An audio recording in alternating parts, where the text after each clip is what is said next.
Responsables. El Fondo de Previsión Social del Colegio de Ingenieros de Venezuela presenta. A partir de este momento, todas las voces se unen en una sola señal. RCR presenta Conexión 750 con María Alejandra Trujillo.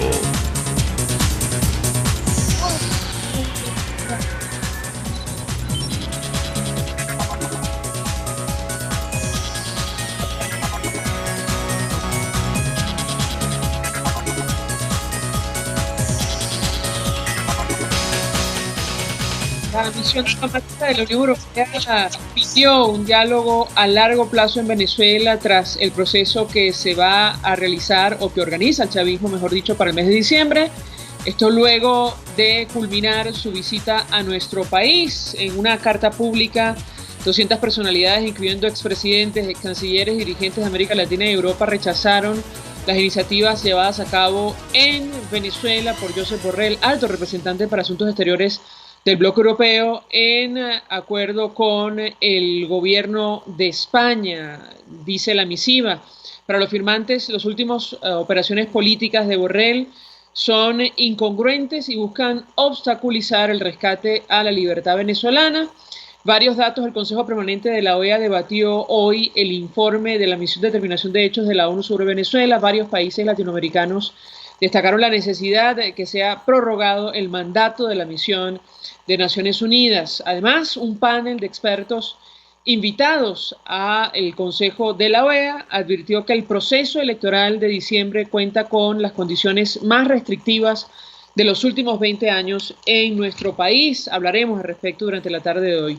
Nueva jornada de protestas por el colapso de servicios públicos y la escasez de gasolina se registró en varias entidades de Venezuela. Por cierto, este martes en la madrugada arribó a la refinería El Palito el buque iraní Forres. De esto hablaremos durante el programa. Esto es Conexión 750, comenzamos. ¿Qué está pasando en este país? Y saludamos vía telefónica a nuestro primer invitado, José Toro Hardy, es experto petrolero, estuvo en la Junta Directiva de PDVSA. Como siempre, gracias por atendernos. Muy buenas tardes. María Alejandra, muy buenas tardes. Qué gusto de compartir otra vez un espacio contigo. Un gusto conversar con nuestro invitado. Le pediría una primera valoración acerca de los dos temas que hemos destacado al inicio: las protestas generalizadas prácticamente en todo el territorio nacional por la escasez de gasolina y la llegada a Venezuela del nuevo buque iraní con combustible, el país con las reservas de petróleo más grandes del mundo. Lo escuchamos. Bueno, en primer lugar, la gasolina es un elemento, digamos, sacar, reducir los ánimos enervados de la población venezolana, ha enfrentado 1001 problemas. La situación de la economía es caótica, la inflación es la más alta del mundo, los problemas, la forma de enfrentar la pandemia genera una inmensa incertidumbre. Nadie está seguro de que sean ciertas las cifras que asoma el gobierno y nadie está seguro tampoco de que haya los medios para enfrentar la pandemia.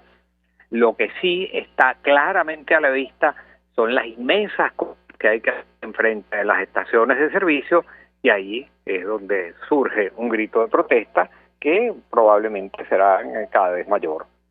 En medio de esas circunstancias llega un buque, probablemente llegará alguno que otro buque, pero ellos nada más vienen a aliviar muy temporalmente la situación, porque no se trata de un flujo permanente de tanqueros que estén trayendo gasolina que ya no produce Venezuela, sino de, digamos, despachos puntuales, en los cuales nadie sabe si el próximo pasa o no pasa, porque algunos han pasado y otros no han pasado, de manera que eso genera esta gran incertidumbre. Lo cierto es que mientras no empiecen a funcionar nuestras refinerías, mantendremos esta situación de escasez de gasolina importante. Entre otras cosas, porque esa gasolina que estamos importando implica un inmenso sacrificio para un país que está en una situación económica caótica, donde a pesar de tener grandes reservas de petróleo, no las más grandes del mundo, por cierto, eso son simplemente un aumento de escritorio que se hizo durante el gobierno de Chávez, pero sí tenemos enormes reservas y no se justifica para nada esta caída brutal de la producción petrolera. Hoy nuestra producción está más o menos al nivel de lo que era en 1934. Y tal como ocurrió en 1934, prácticamente no hay producción, no hay refinerías operando en el país. En aquel momento no existían y ahora existen, pero no funcionan. La situación pues es realmente preocupante. Y en medio de ese malestar bullente que se expresa aisladamente en casos como el de la gasolina, pretenden imponernos unas elecciones sin ninguna de las garantías constitucionales que se deben agarrar. Ni siquiera hay un CNE independiente, no sabemos qué bueno, en fin, esto se suma al malestar. Y como si fuera poco, en medio de esa situación terrible, surge el informe de la Comisión Independiente de las Naciones Unidas, que no hace otra cosa que venir a rectificar lo que ya el año pasado había dicho la OEA. De manera que no es una comisión en particular que vino, como señala el gobierno, a boicotear. No, eso reiteradamente se ha venido diciendo y se ha venido ratificando en distintos organismos internacionales. Esa es la situación que estamos viviendo actualmente. Ahora, yo tengo que preguntarle a nuestro invitado, porque hace algunos días, o me parece que ayer, desde Irán confirmaban que Venezuela está pagando con oro estos envíos de gasolina, y la declaración corresponde al mayor general de la Guardia Revolucionaria Islámica persa, Yahya Safavi. Yo le pediría un comentario porque usted ha escrito al respecto. ¿En qué tipo de situaciones nos está involucrando el régimen venezolano para permanecer en el poder o tener acceso, un mínimo acceso a combustible en las actuales circunstancias? ¿Qué puede decirnos? Bueno, lo primero que quiero decir es que no coinciden las informaciones que vienen de Irán con las informaciones que están dando aquí las reservas internacionales del Banco Central de Venezuela, donde no se refleja esa salida de oro para pagar esa gasolina, lo cual hace sospechar o hace dudar acerca del origen lícito del oro con el cual se le está pagando. No se puede manejar una economía en una situación de esta naturaleza. Nos están involucrando además en una situación completamente extraña a nosotros. Nosotros no somos un país islámico, nosotros no estamos involucrados, nunca hemos estado involucrados en los enfrentamientos que existen entre chiíes y suníes en el Medio Oriente. Recordemos que Irán es chií, el 95% de la población de Irán es chií, pero la mayoría de la población en los restantes países teocráticos, países del Golfo Pérsico, son suníes, y hay un odio ancestral entre ellos. De manera que, ¿por qué nosotros nos vamos a ver involucrados en aquellos problemas, o los problemas que Irán tiene con los Estados Unidos, o los problemas que existen entre Israel e Irán? O, en fin, nos están involucrando en una problemática que es completamente ajena a nuestra idiosincrasia, a nuestra cultura, a nuestra tradición, a nuestras costumbres y a nuestra religión. Ahora, si me permite, el gobierno de los Estados Unidos, el presidente Donald Trump, el año pasado tomó la decisión de incluir a la Guardia Revolucionaria de Irán en la lista de grupos terroristas, una decisión que en su momento la prensa internacional calificó sin precedentes. Yo le pedí un comentario. ¿Qué impacto puede tener esta cercanía justamente con esta organización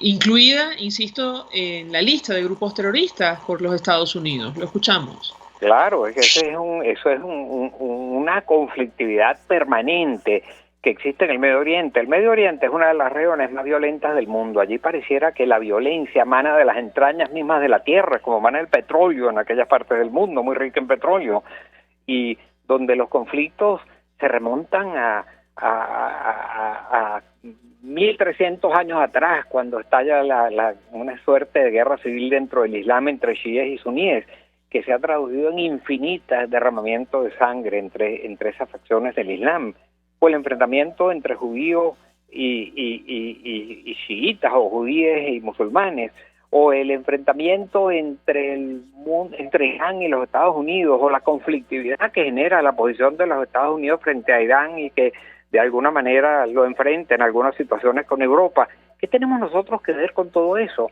Si nosotros históricamente hemos sido un país pacífico en el cual llevamos más de 100 años sin ninguna guerra, donde éramos una de las democracias más sólidas, si es que no la más sólida de la América Latina, donde éramos durante muchísimos años fuimos la economía con mayor crecimiento en el mundo entero y la menor inflación y la moneda más sólida del mundo.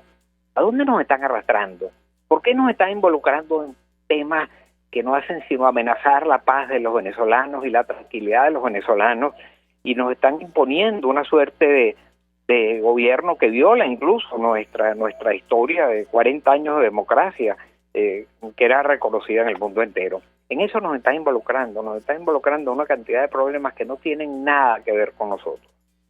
Bueno, le pregunto a José Toro Hardy, la prensa internacional permanentemente habla de los intentos del régimen venezolano por reactivar las refinerías en nuestro país. En su opinión, más allá de lo evidente, ¿por qué esto ha sido imposible o no ha sido suficiente, digamos, para ofrecer combustible internamente en nuestro país? ¿Qué puede decirnos? La primera razón, porque ya no cuentan con el cerebro de PDVSA. Hace más de 20 años, cuando en el 2002-2003 despidieron a 20.000 trabajadores de PDVSA, lanzaron al cesto de la basura 300.000 años de experiencia y conocimiento. Y ya no tienen la gente con conocimientos suficientes para operar esas refinerías ni para operar la industria petrolera en general. Los que quedaron, hoy en día lo que reciben son unos sueldos paupérrimos, miserables, y los que pueden se están yendo también, se han estado yendo. No hicieron las inversiones de mantenimiento en su debida oportunidad. En fin, ellos se han comido la flecha en la autopista del mundo, y específicamente en lo tocante con la industria petrolera han destruido una de las economías petroleras más prósperas del mundo, y lo han hecho, yo no sé por qué razones, lo han hecho, yo no sé si es por razones de ignorancia, por razones de corrupción, por razones de populismo, no sé cuáles son las razones, y las que se me ocurren son todas muy malas, pero no hay derecho a que a los venezolanos nos tengan en esta situación. Hace algunos días conversábamos con Igor Hernández del IESA. Él ahora mismo se encuentra realizando un doctorado en los Estados Unidos. Él es especialista en materia energética y le preguntábamos cuánto le costaría al país reactivar la industria, y las cifras que él maneja son, me parece que superiores a las que ha compartido nuestro invitado con nosotros. Yo le pediría un comentario al respecto. Entre otras cosas, él destacaba, mientras más tiempo pase, probablemente el monto será superior. ¿Qué puede decirnos? Sin duda alguna. Recordemos que hay una cantidad de yacimientos que hoy en día, en la medida en que se van cerrando pozos, será cada vez más costoso reactivarlos. Muchos de esos pozos se pierden y habrá que perforar pozos nuevos. Muchos de esos yacimientos se dañan. Por ejemplo, los yacimientos extraordinariamente productivos que tenemos en el oriente de Venezuela, en la medida en que no se está reinyectando apropiadamente el gas. Recordemos que el gas es lo que hace surgir el petróleo de las entrañas de la tierra. Pero una vez que llega a la superficie, hay que separar el gas del petróleo. El petróleo se usa y parte del gas también se usa, pero el resto hay que reinyectarlo al yacimiento para que el yacimiento mantenga su presión. Eso no se está haciendo adecuadamente. Buena parte de ese gas hoy en día se está quemando en una suerte de acción salvaje, por cierto, que le hace un daño inmenso al ambiente, hace un daño enorme al recalentamiento de la atmósfera, pero además le hace un daño enorme a nuestros propios yacimientos. Cuando en esos yacimientos se pierde la presión porque no se reinyecta adecuadamente el gas, los hidrocarburos en el subsuelo, en los poros de la roca, se empiezan a solidificar y corremos el riesgo de que muchos de esos yacimientos se pierdan para siempre. Y esa es la razón, eso es parte de la razón por la cual hoy en día vemos esta caída dramática de la producción petrolera de Venezuela. Un país que debería estar produciendo más de 5 millones de barriles diarios de petróleo y está en el orden de 330.000 o algo por el estilo. Eso realmente no tiene perdón de Dios, María Alejandra. Justo quería preguntarle antes de hacer la pausa sobre lo que está ocurriendo con el gas doméstico. Es un problema serio en nuestro país, no se explica en el caso concreto de Venezuela, pero le pediría un comentario. Es una de las razones, de hecho, que han motivado las protestas en buena parte del territorio nacional. Lo escuchamos. Pues claro, Mira, es que no se está procesando el gas. Ella, fíjate lo que dice Venezuela, el gas que produce Venezuela es lo que se llama gas asociado. Ese gas se llama así porque está asociado con el petróleo en el yacimiento. Ese gas es el que proporciona la presión suficiente para que el petróleo que está en el subsuelo pueda ascender a la superficie. Al llegar a la superficie, como te dije, hay que separar el gas del petróleo. Una parte de ese gas se reyecta en el yacimiento y otra parte es procesado para ser utilizado en las industrias, pero también como el gas doméstico que consumimos los venezolanos. Venezuela tiene tanto gas que hace algunos años, todavía recordamos al presidente Chávez hablando de que iba a construir un gasoducto hasta la Argentina. Yo para mis adentros me decía, ¿cómo es posible que este señor esté hablando de un gasoducto que va a pasar por debajo del Orinoco, va a atravesar por el Mato Grosso en unas regiones que a veces pasan 6 meses al año bajo el agua, inundadas, después va a atravesar por el río Amazonas, después va a atravesar todo Brasil y pasar por el río de la Plata para llegar a la Argentina? Aquello me sonaba a un verdadero cuento chino. Por supuesto lo era, eso nunca se pudo llevar a cabo, pero lo doloroso es que aquellos planes grandilocuentes de llevar gas hasta la Argentina no han servido ni siquiera para dotar de bombonitas de gas a los consumidores venezolanos. Esto es una barbarie, esto es una barbaridad. José Toro Harvey, 1.000.000 de gracias por atendernos, acompañarnos como siempre, experto petrolero. Estuvo en la Junta Directiva de PDVSA expresando opinión y análisis acerca de lo que está ocurriendo en materia energética en nuestro país, la escasez de gasolina, también de gas doméstico, que han provocado, entre otras cosas, las manifestaciones registradas en los últimos días. Vamos a la pausa. A regreso venimos con más. Usted escucha Conexión 750 con María Alejandra Trujillo, solo por RCR 750 AM. Puedes seguirnos en nuestras redes sociales. En Twitter, @RCR750, la radio que se ve. Mensaje del ingeniero Kenick Navarro, presidente del FONPRES CIB. Apreciado colega ingeniero, arquitecto y afín, el Fondo de Previsión Social del Colegio de Ingenieros de Venezuela, FONPRES CIB, diseñó para la protección de tu salud el Sistema Integral de Previsión Social. El mismo tiene a tu disposición beneficios de la solvencia, asistencia primaria de salud, el plan de salud con coberturas de acceso VIP, todos estos planes pensando en la protección de tu familia. Para mayor información visita fonprescib.net.be, Colegio de Ingenieros de Venezuela, construyendo futuro. Remodelaciones de casas, apartamentos, oficinas, fincas, interiores y exteriores con acabado profesional. Mundo de Remodelaciones. Nos adaptamos al presupuesto de nuestros clientes. Llama sin compromiso 414-032-5419. Mundo de Remodelaciones. El poder de la comunicación en tus manos. Conexión 750 con María Alejandra Trujillo, solo por RCR 750 AM. Continuamos, amigos, en Conexión 750, y las protestas que hemos visto en todo el país no son ajenas en el estado Zulia. La novedad, y tenemos a alguien con quien vamos a compartir esta información, es que se habla de un despliegue de seguridad en la entidad para hacer frente a posibles manifestaciones. Una declaración que ha ofrecido el gobernador oficialista Omar Prieto. Lenín Danieri nos acompaña, periodista desde el estado Zulia. Como siempre, Lenín, gracias por atendernos. Buenas tardes. Hola, saludos. Buenas tardes. Saludos a ti y a toda la audiencia.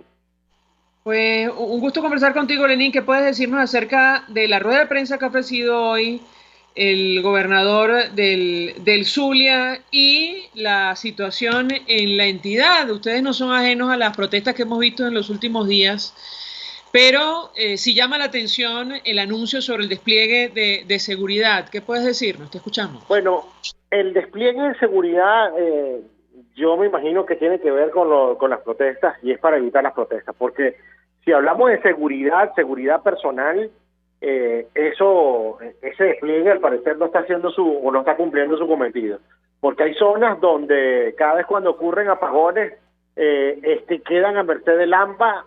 Hay personas que ingresan a casas que están desocupadas, o inclusive casas que están ocupadas con personas adentro, y se registran una serie de robos. Aquí la inseguridad no se ha reducido por el simple hecho de que haya más policías en la calle tocando sirenas, o que estén paseando con las patrullas. O sea, si hablamos de seguridad personal, eso no está garantizado, porque de verdad hay que decirlo con toda honestidad. O sea, hay muchísimos casos de robos donde la delincuencia aprovecha cada vez que hay un corte de energía eléctrica, que eso es el pan nuestro de cada día acá en el Zulia. Por supuesto, las declaraciones del gobernador tienen que ver con el tema de las protestas. Aunque aquí no han sido tan fuertes como en otros estados, sí se han registrado manifestaciones. Por lo menos los petroleros tienen más de 3 meses manifestando en distintas áreas operativas acá en el Zulia. También hay manifestaciones pequeñas, pero las hay por el tema de los servicios públicos. Las autoridades simplemente lo que están haciendo es advirtiendo de que no van a permitir concentraciones ni protestas fuertes. Hoy hubo una manifestación en Cabima, por cierto, en donde quizás el aforo no había mucha gente, no había muchas personas, pero llegó la Guardia Nacional, no reprimió, porque de verdad no había tantas personas, pero llegó a uno de los organizadores, le preguntó si tenía tapabocas, al responder que no, se lo llevaron preso, se lo llevaron detenido. Entonces, hay un despliegue que está buscando precisamente evitar las manifestaciones. Ojalá lo hicieran así con el tema de la inseguridad, que se desplegaran para evitar a las bandas que están incursionando a las casas, a las organizaciones criminales que se están dedicando a operar durante los apagones, pero lamentablemente no es así. Al parecer la seguridad personal no es prioridad en este caso para las autoridades gubernamentales de acá del Zulia. No tengo que preguntarte, Lenín, porque esta situación que denuncian prácticamente en todo el territorio nacional, ustedes la vienen sufriendo con especial dureza, la crisis, el colapso de los servicios públicos y sobre todo la escasez de gasolina. Quisiera tu comentario, ¿cuál es la situación hoy día y sobre todo en esta semana supuestamente de cuarentena radical? Te escuchamos. Mira, en la actualidad es difícil poderse transportar porque, por supuesto, transporte público hay poco. La gobernación y la alcaldía desplegaron 60 buses y ellos creen que eso es suficiente, cuando el parque automotor solo en Maracaibo está por el orden de las 2.500, 3.000 unidades entre buses y carros medianos. Esos autobuses no son suficientes. Las personas que tienen su vehículo de manera particular no lo pueden sacar porque tienen dos opciones: o buscar gasolina en el mercado negro, que está entre los 30 y 40 dólares la pimpina de 20 litros, o simplemente caminar, porque no hay opción. Las personas, una persona común, normal, un ciudadano de a pie, no puede llegar a una estación de servicio porque simplemente no le echan gasolina. Ayer inclusive, hubo un caso de un señor que trabaja en el Saime, llegó con su mujer con 8 meses de gestación, llegó solicitando ayuda para que le dieran gasolina para poder llegar al hospital, y los custodios de la estación de servicio se la negaron. Él pidió 2 litros de gasolina para echarle a su carro y poder llegar hasta esa estación de servicio, para poder pedir otro poquito de gasolina para llegar hasta el hospital, para poder llevar a su señora, que estaba prácticamente en periodo de alumbramiento. Y por supuesto las autoridades se lo negaron. Y esto ocurre a diario en distintas estaciones de servicio. Hay un colapso serio con el tema de la escasez de combustible que está ocasionando problemas. No hay movilidad, los pacientes crónicos no tienen la posibilidad de trasladarse de un sitio a otro, tienen que hacerlo a pie, y muchos de ellos ya han pagado el precio, ya lamentablemente han dejado de estar en este plano a consecuencia de esta situación. Sobre esto no hay cifras, que es lo más grave, no hay estadísticas de nada, porque no interesa en absoluto recolectar o recabar la cantidad de personas que han muerto a consecuencia de la escasez de la falla de la crisis energética, porque en verdad estamos viviendo una crisis energética. Aquí ha habido casos de personas que se han enfermado por usar leña porque no hay gas doméstico. Aquí hay personas que han muerto lamentablemente porque no tienen la posibilidad de poderse trasladar por el tema de la gasolina, y ni hablar de los apagones.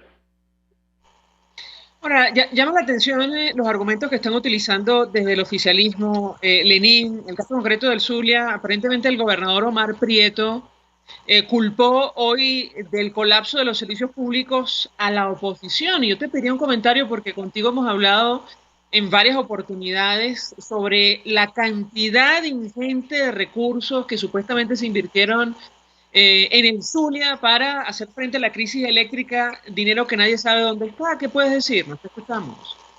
claro, es más fácil culpar a otros de una inacción que es propia, porque hasta donde yo tengo entendido, la Asamblea Nacional no maneja Corpoelec.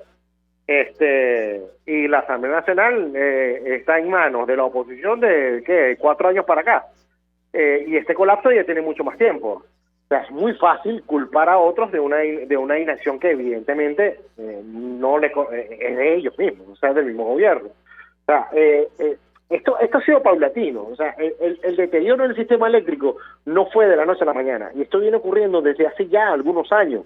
La falta de inversión oportuna, no se abordaron las obras que todos los años se hacen. Es que todas las empresas prestadoras del servicio eléctrico del planeta se planifican en base al crecimiento poblacional y van creciendo de manera paulatina para aumentar la generación, porque va a aumentar la demanda, las ciudades crecen. Bueno, aquí en Venezuela no. O sea, aquí se quedaron hace 10 años atrás creyendo que Venezuela no iba a crecer más, que el país no iba a crecer más. Aquí se hicieron las ciudades crecieron, aumentó la demanda, pero no la generación.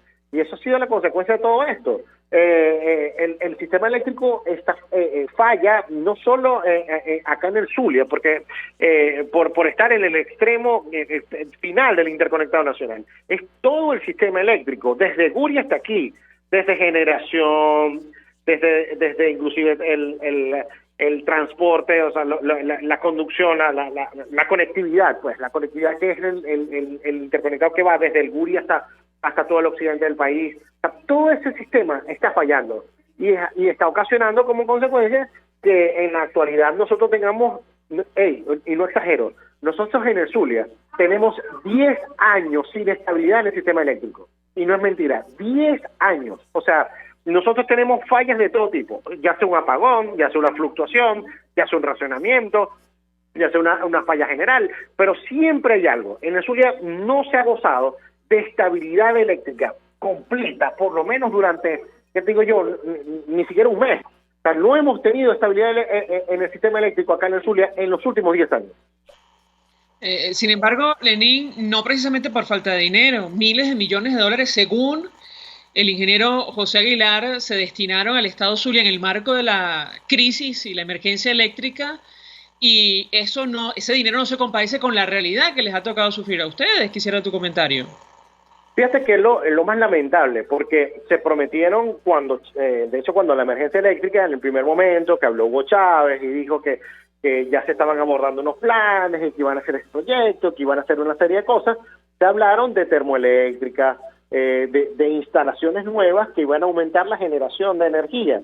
De hecho, Chávez lo dijo en una oportunidad, decía que vamos a independizar al Zulia del Guri, del sistema eléctrico nacional, porque el Zulia, por estar en el extremo, y desde el punto de vista técnico, los argumentos de Chávez eran válidos. Decía, por estar ubicado en el extremo del sistema eléctrico, es más vulnerable y necesita cierta independencia. Entonces iban a crear la generación necesaria, o las estructuras de generación eléctrica necesarias para garantizar que tuviéramos 2.500 megavatios de generación propia nuestra acá en el Zulia. Eso, por supuesto, es suficiente para abastecer la demanda en las temporadas de consumo bajo, que cuando no hay calor, o sea, que está en 1.500, cuando mucho 1.600 megavatios. En la actualidad está por el orden, supera los 2.000 megavatios, precisamente por el calor que está haciendo. Bueno, esa generación interna no la hicieron. Las termozulias, cuando mucho, están generando entre 400, no más de 500 megavatios. ¿Dónde están los otros 2.000? O sea, ¿dónde está el dinero de los otros 2.000 megavatios que supuestamente ya se bajaron, ya se hicieron, obras que supuestamente ya estaban terminadas? O sea, no están ni las obras, no están ni los megavatios, ni está el dinero. O sea, aquí es cuando uno se da cuenta de la importancia que tiene la Contraloría. Aquí no hay Contraloría absolutamente nada. ¿Cómo es posible que aquí había unos turbogeneradores enormes que fueron ubicados y que los detectaron eso fue en el municipio de Lagunilla? Esos turbogeneradores nunca los instalaron. Se los llevaron, vaya usted a saber a dónde Carrizo. Se los llevaron para un rumbo desconocido. Esos generadores que cuestan una millonada, un dineral, y hacen falta ahorita, justo en este momento. No estaríamos padeciendo por cortes de energía en la actualidad de 4 y 6 horas en el mejor de los casos, porque hay veces que estos cortes o estos racionamientos vienen acompañados de fallas que se extienden hasta por más de 12 horas. Mira, ¿tú puedes creer posible que en la actualidad hay una zona en La Guajira que tiene 4 años sin luz por un transformador? Y eso existe. Y como ese caso, hay varios. Bien. Lenín Daniel, 1.000.000 de gracias por atendernos, acompañarnos como siempre, periodistas del Estado Zulia, ofreciendo detalles acerca de lo que está ocurriendo en la entidad y esta rueda de prensa que ofrecía el gobernador oficialista Omar Prieto. Antes de hacer la pausa para ir a publicidad, comento información, una denuncia que publica Espacio Público. Ayer conversamos con Carlos Correa, Guardia Nacional detiene al reportero de Impacto VE, Venezuela, Ignacio Yaguare, así como también a su camarógrafo y asistente, mientras cubrían el arribo de los barcos iraníes con gasolina a Puerto Cabello, en el estado Carabobo. Todo esto, por cierto, esta manera de accionar de los cuerpos de seguridad está reflejado en el informe de la misión de verificación de hechos de la ONU. Impacto Venezuela, en su cuenta en Twitter, hacía la denuncia. Nuestro corresponsal de Carabobo, @siguare, su camarógrafo y asistente fueron detenidos por la Guardia Nacional cuando cubrían la llegada de estos buques, lo cual es noticia, pero ya saben cuál es la circunstancia que hay ahora mismo en nuestro país. Vamos a la pausa, regreso venimos con más. Estás en sintonía de Conexión 750, solo por RCR 750 AM. Sintonícenos a través de Periscope, @RCR750, la radio que se ve. Mensaje del ingeniero José Peraza, tesorero del FOMPRES CIB. Estimado colega ingeniero, arquitecto y profesional afín, el Colegio de Ingenieros de Venezuela y el Fondo de Previsión Social, preocupado por la salud de tu familia, ha diseñado un sistema de salud integral que coloca a tu disposición y que contiene asistencia primaria de salud, ambulancia, hospitalización, cirugía, oftalmología, dermatología, fisioterapia, psicología, odontología, farmacia y funerario. Para mayor información, visítanos a nuestros portales cib.net.be, fomprescib.net.be, Colegio de Ingenieros de Venezuela, construyendo futuro. Y ahora quiero hablarte de Comercializadora Prada, y ya de solo nombrarlo se me hace agua la boca, porque Comercializadora Prada son los más frescos quesos y embutidos que te llevan a tu casa. Todos los quesos, todos los embutidos, y como cuentan con proveedores exclusivos, te resulta mucho más económico. Llámalos ya, 0424-134-6035, en Instagram wprada.ve. Comercializadora Prada, todo en quesos y embutidos con la mejor relación precio-sabor. RCR 750 AM, porque lo bueno une.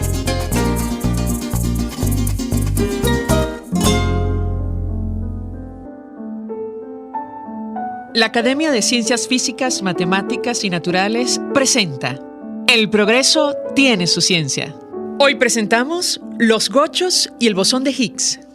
Cuando en 2012 el Centro Europeo para la Investigación Científica publicó una foto que anunciaba el descubrimiento del bosón de Higgs, físicos de todo el planeta miraron embelesados la evidencia de esta nueva partícula. Sin embargo, pocos sabían que en su elaboración estuvo la mano de uno de nuestros excepcionales gochos de la Escuela de Física de la Universidad de los Andes. El bosón de Higgs es el descubrimiento más importante en lo que va del siglo XXI. Es más que una nueva partícula, es lo último que faltaba por descubrir para confirmar la teoría del modelo estándar de partículas elementales, perseguida con ansiedad durante décadas. Es el responsable de una serie de extraordinarios fenómenos sin los cuales el universo no sería más que una sopa de partículas incapaz de formar galaxias o planetas, o mucho menos personas o micros para la radio. A través de programas de cooperación, se consiguió enviar a un estudiante a este centro de investigación a hacer una corta pasantía en el acelerador de partículas más poderoso jamás construido, conocido como el LHC. Al año siguiente, llegó la comunicación: manden más gochos como ese, al menos 2 por año. Y poco a poco se fue consolidando un contingente de físicos venezolanos del aula y otras universidades nacionales. uno de los grupos latinoamericanos más numerosos en este afamado centro de investigación. Gracias al incansable esfuerzo de físicos venezolanos como José Ocariz y Luis Núñez por extender las fronteras de nuestro conocimiento, el bosón de Higgs tiene su aura gocha. El progreso tiene su ciencia. La Academia de Ciencias Físicas, Matemáticas y Naturales presentó El progreso tiene su ciencia. RCR 750 AM, porque lo bueno une. María Alejandra Trujillo te acompaña en Conexión 750, solo por RCR 750 AM. Claro y raspado. Continuamos, amigos, en Conexión 750 y decíamos que el tema del proceso electoral que organiza Chavismo para diciembre fue motivo de discusión hoy en el Consejo Permanente de la Organización de Estados Americanos. Un panel de expertos advirtió que esta elección de diciembre cuenta con las condiciones más restrictivas de los últimos 20 años en nuestro país. Nos acompaña alguien que sigue este tema, que además intentó acción ante el Tribunal Supremo de Justicia para posponer el proceso conjuntamente con otros directivos del Consejo Nacional Electoral, expertos en Derecho. Egle González Lobato es directora de la Cátedra de Libre Democracia y Elecciones del Proyecto Entendimiento de la Universidad Central de Venezuela. Fue exconsultora del Consejo Nacional Electoral, exdirectora de la Escuela de Derecho de la UCB. Gracias por atendernos. Muy buenas tardes. Muchísimas gracias, María Alejandra. Muchas gracias, muy amable. Un gusto conversar con nuestra invitada. Yo le pedí una primera valoración acerca de esta discusión que se dio hoy en el marco del Consejo Permanente de la OEA. Los expertos, y vamos a reponer un extracto de alguno de ellos, concretamente de Eugenio Martínez, periodista venezolano, quienes advertían que efectivamente no hay condiciones para la celebración del proceso que se ha convocado para diciembre, para el mes de diciembre en nuestro país. Bienvenida, la escuchamos. Sí, bueno, Eugenio, ya saben que Eugenio Martínez es un sabio en materia electoral, una figura referencial, obligatoria. Lo que dice Eugenio es absolutamente cierto. Lo que pasa es que tú puedes ver, o se puede ver, las fallas de las condiciones para la elección convocada para el 6 de diciembre en distintos aspectos. Pudiera hablarse del aspecto constitucional, pudiera hablarse del aspecto técnico electoral, que tiene que ver sobre todo con el sistema o con las máquinas que no han llegado al país, que no se sabe las auditorías, que no se conocen cuáles son, y digamos desde el punto de vista normativo. Entonces estas son unas condiciones electorales muy poco competitivas. El gobierno de Nicolás Maduro ha avanzado de manera crítica en este autoritarismo no competitivo. Lo que ha ocurrido con los partidos políticos y el arrebato de sus juntas directivas, tratando entonces de afectar no solamente a los partidos, a la simbología, a las marcas, sino también pues hacerse de una confusión para los electores en esta crisis comunicacional que tenemos. Entonces estas son unas elecciones que, como verdaderamente dice Eugenio, son absolutamente distintas, incluso las del 2015. Por primera vez, en 74 años, fue eliminado el voto universal, directo y secreto a las poblaciones indígenas. Y por primera vez en la misma cantidad de años, pues se le degrada el voto al venezolano votando en segundo grado o de manera indirecta, con un voto doble, de doble valoración, por una lista nacional de 48 diputados, que no tiene ninguna referencia con estados ni con población. Entonces, estas son, las condiciones dramáticas tenemos para la elección del 6 de diciembre del 2020.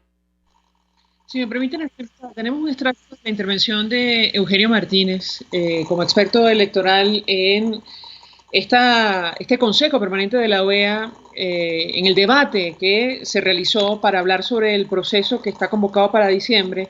Vamos a reponer un extracto muy pequeño, lo escuchamos y yo le pediría su comentario. De comunicación. El proceso electoral convocado para el 6 de diciembre tiene las condiciones más restrictivas de los últimos 20 años. Voy a pasar a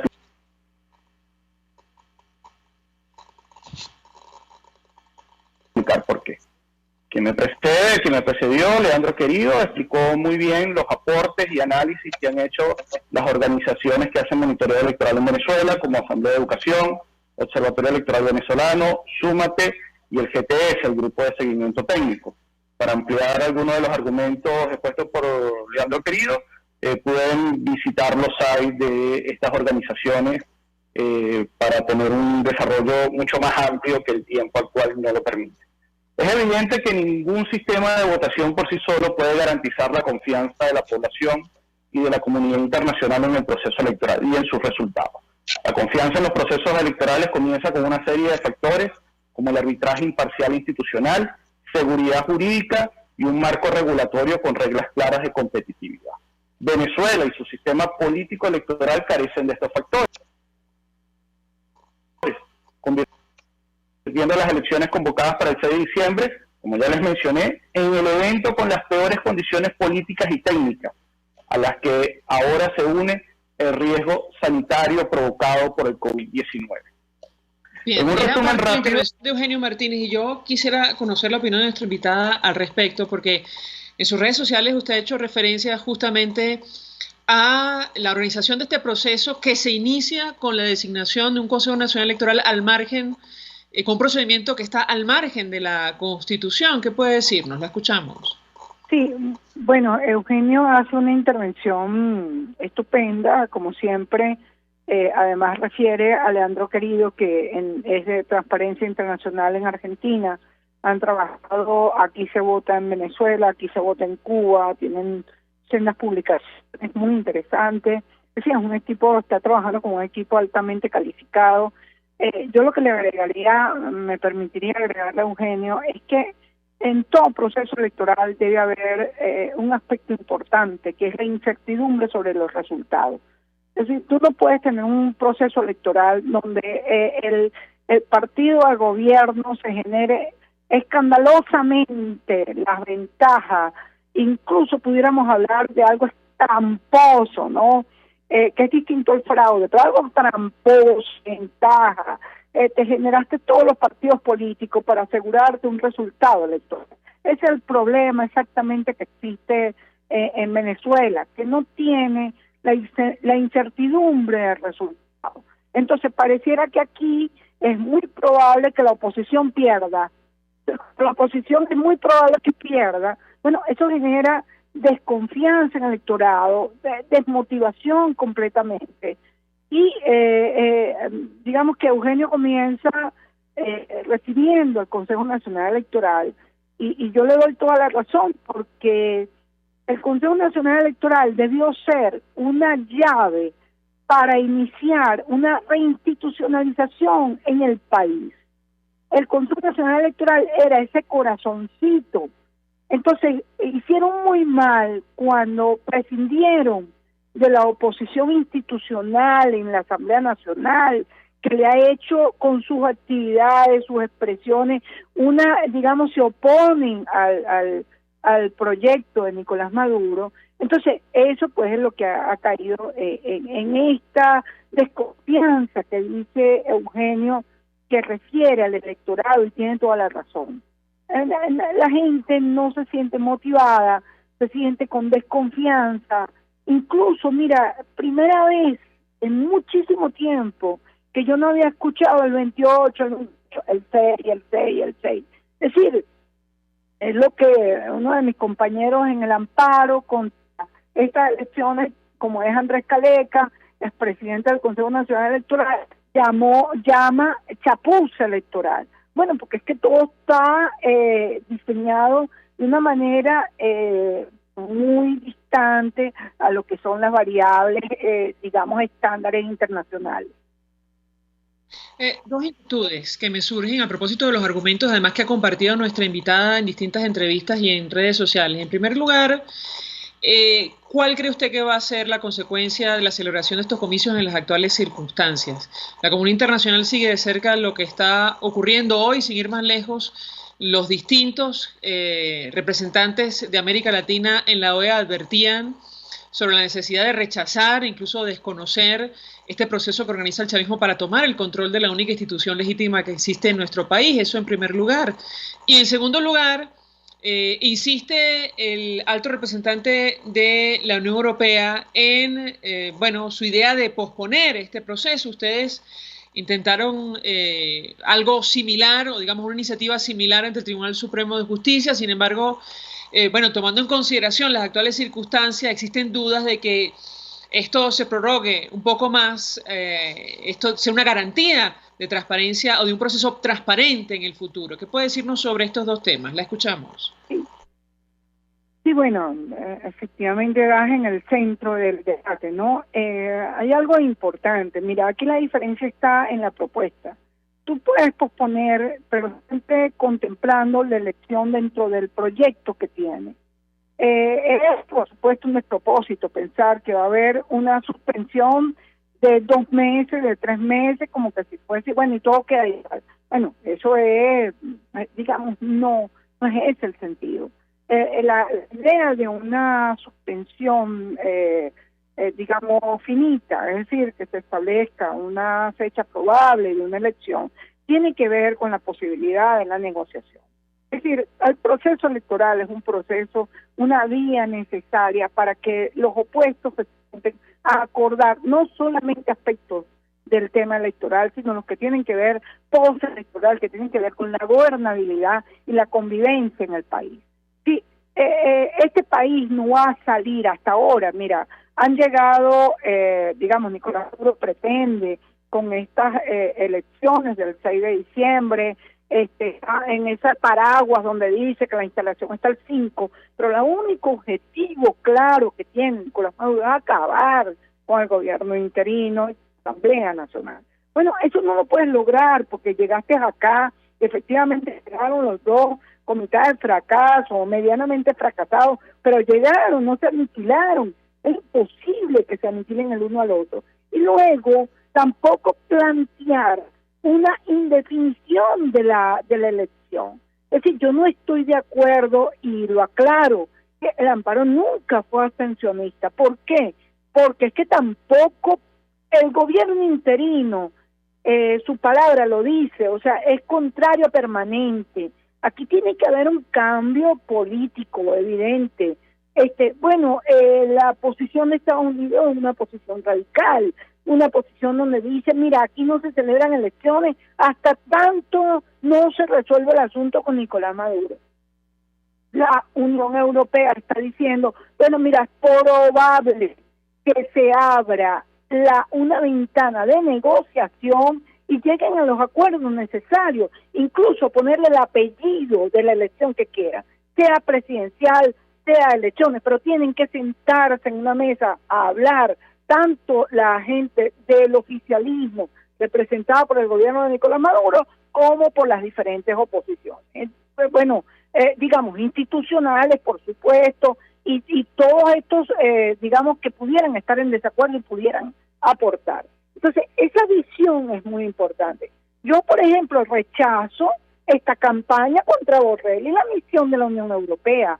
Pero bueno, qué cosa tan absurda. Ahora resulta, porque discúlpame María Alejandra, discúlpame tus oyentes, pero no puede ser que entonces los venezolanos exiliados en el exilio definen lo que se decide aquí y lo que se logra en definitiva para el país.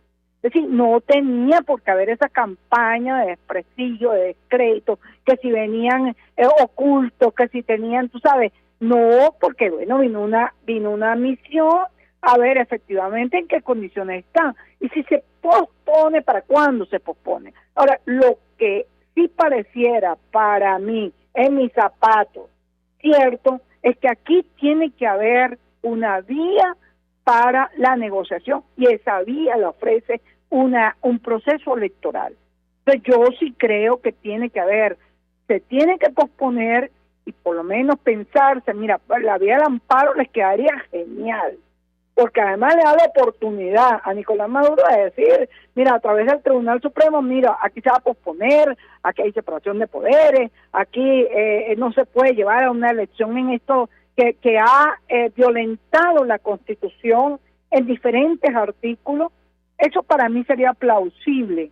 Ahora, lo otro es, bueno, porque tenemos que apostar, oye, al cambio político, y yo creo que ahí está apostando no solo la mayoría de la oposición, sino parte del oficialismo y parte de las Fuerzas Armadas.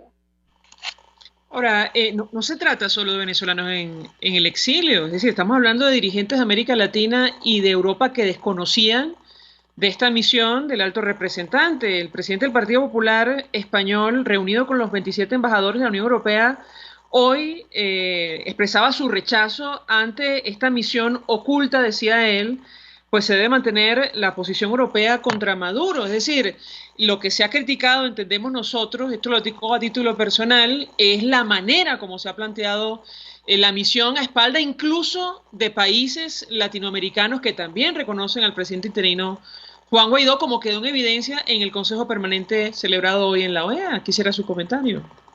Sí, yo quisiera destacar que mi defensa en todo caso es a todos los esfuerzos que se hagan por un entendimiento entre las diversas fuerzas opuestas, realmente opuestas. Nada nos sirve una mesa de diálogo nacional donde todo el mundo está de acuerdo.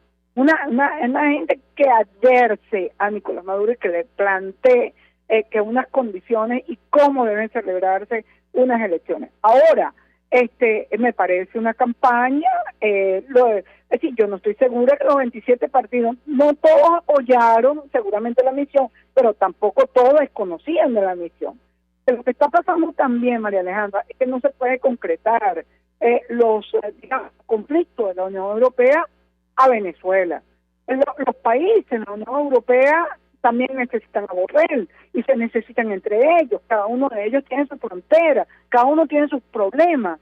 Entonces yo lo que creo es que la misión, digamos, atacada de la manera que fue, fue atacada aparentemente, por lo que uno puede leer en redes, fue atacada por la parte, la oposición, lo que uno llamaría la más radical, es decir, la gente que no quiere una elección nunca, jamás, no me digan no existe una elección. Aquí lo que existe es otra cosa, invasión, etcétera. Bueno, que son representantes internacionales. Claro que sí, son representantes internacionales, pero es que en Venezuela hay diferentes maneras de ver la resolución del conflicto. Es decir, no solamente tiene la visión, digamos, aquellos o quienes dicen, que tiene que ser cuando Nicolás Maduro se vaya del país. Bueno, pudiera haber otros matices, y eso es lo que, digamos, lo que pareciera que no debe excluir. Pero no puede ser que la Unión Europea haga unos esfuerzos, y Estados Unidos, porque esa es otra cosa que voy a aprovechar de decir, tú tampoco puedes tener una fusión de tu petitum con Estados Unidos. Sí, no puede ser que tú digas exactamente lo que Estados Unidos dice. Mira, perdona, me encanta Estados Unidos, parece que ha hecho una ayuda enorme al país, pero bueno, Estados Unidos es Estados Unidos y tiene sus presidenciales en noviembre y tiene su ruta de vida. Ahora, los venezolanos tenemos que saber qué es lo que queremos del país, porque la democracia, digamos, no agonizó por regla indefectible, agonizó por una cantidad de decisiones desacertadas que hemos tomado. Entonces, yo creo que, digamos, las diferentes visiones tienen que conciliarse. No digo ni siquiera que la que yo estoy diciendo es la correcta. Creo que hay diferentes visiones que deben conciliarse. Solo la negociación, solo eso es posible que nosotros lleguemos a desenredar este problemón que tenemos. Egle González Lobato, 1.000.000 de gracias por atendernos, acompañarnos. Ella es directora de la Cátedra Libre de Democracia y Elecciones y del Proyecto de Entendimiento de la Universidad Central de Venezuela. Fue consultora del Consejo Nacional Electoral, expresando opinión y análisis acerca de este tema debatido hoy en el Consejo Permanente de la OEA. Se nos ha acabado el tiempo. Comentar que hoy se celebra, por cierto, el debate de los candidatos presidenciales a los Estados Unidos y va a ser transmitido por esta señal de RCR. con una retransmisión de La Voz de América. Esto va a ser a las 9 de la noche. Estaremos retransmitiendo La Voz de América con traducción simultánea, el primer debate presidencial entre Donald Trump y Joe Biden, candidato demócrata. Nosotros se nos ha agotado el tiempo, nos despedimos. Nos hacemos a nombre de Jaime Estares en la dirección general de la estación, en la gerencia de producción Willy Charcaya, en la producción César Umbría, en los controles Víctor Mejías, quien tuvo el placer de acompañarles, María Alejandra. Mensaje del ingeniero José Peraza, tesorero del FOMPRES CIB. Estimado colega ingeniero arquitecto y profesional afín, el Colegio de Ingenieros de Venezuela y el Fondo de Previsión Social, preocupado por la salud de tu familia, ha diseñado un sistema de salud integral que coloca a tu disposición y que contiene asistencia primaria de salud, ambulancia, hospitalización, cirugía, oftalmología, dermatología, fisioterapia, psicología, odontología, farmacia y funerario. Para mayor información, visítanos a nuestros portales cib.net.be, fomprescib.net.be, Colegio de Ingenieros de Venezuela, construyendo futuro. El Fondo de Previsión Social del Colegio de Ingenieros de Venezuela presentó. RCR presentó Conexión 750 con María Alejandra Trujillo, solo por RCR 750 AM.